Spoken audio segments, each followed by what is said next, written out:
Assalamualaikum warahmatullahi wabarakatuh. Nama saya Asyifa Zarasanti dari kelas 11 IPA 3. Di sini saya akan menjelaskan materi tentang peristiwa Rengas Dengklok. Peristiwa Rengas Dengklok. 1. Pengertian peristiwa Rengas Dengklok.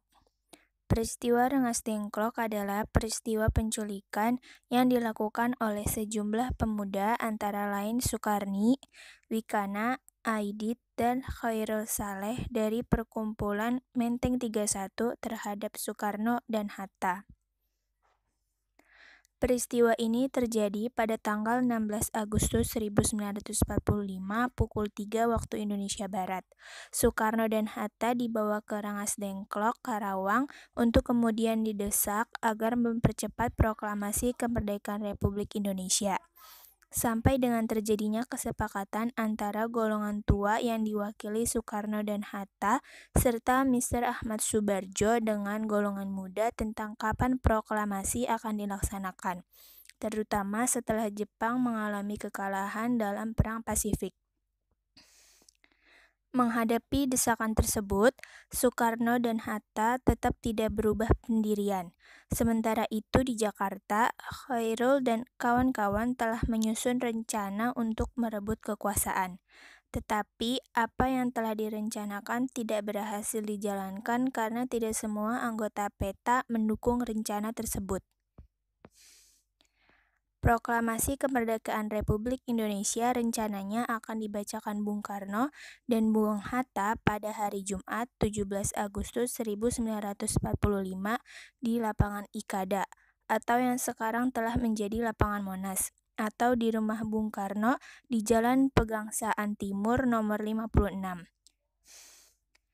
Akhirnya dipilihlah rumah Bung Karno karena di Lapangan Ikada sudah tersebar bahwa ada sebuah acara yang akan diselenggarakan, sehingga tentara-tentara Jepang sudah berjaga-jaga untuk menghindari kericuhan antara penonton-penonton saat terjadi pembacaan teks proklamasi. Dipilihlah rumah Soekarno di Jalan Pegangsaan Timur nomor 56. Teks proklamasi disusun di Rengas Dengklok, di rumah Jiao Kiesong.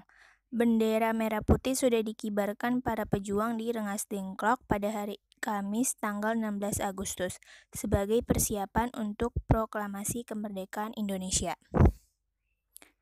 Karena tidak mendapat berita dari Jakarta, maka Yusuf Kunto dikirim untuk berunding dengan pemuda-pemuda yang ada di Jakarta. Namun sesampainya di Jakarta, Kunto hanya menemukan Wikana dan Mr. Ahmad Soebardjo.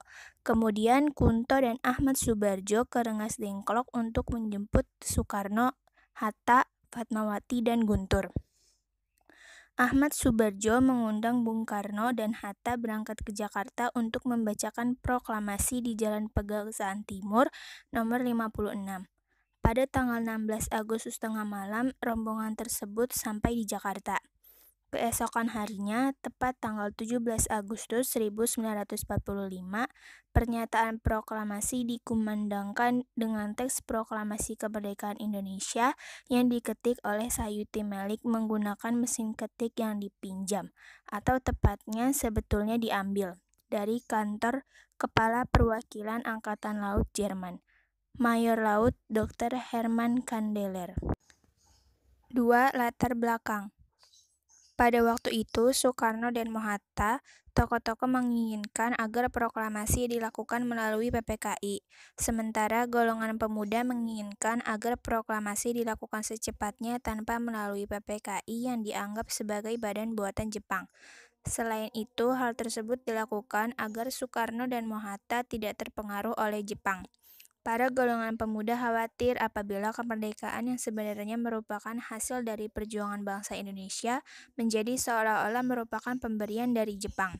Sebelumnya, golongan pemuda telah mengadakan suatu perundingan di salah satu lembaga bakteriologi di Pegangsaan Timur Jakarta pada tanggal 15 Agustus. Dalam pertemuan ini diputuskan agar pelaksanaan kemerdekaan dilepaskan segala ikatan dan hubungan dengan janji kemerdekaan dari Jepang. Hasil keputusan disampaikan kepada Insinyur Soekarno pada malam harinya, tetapi ditolak oleh Soekarno karena merasa bertanggung jawab sebagai Ketua PPKI.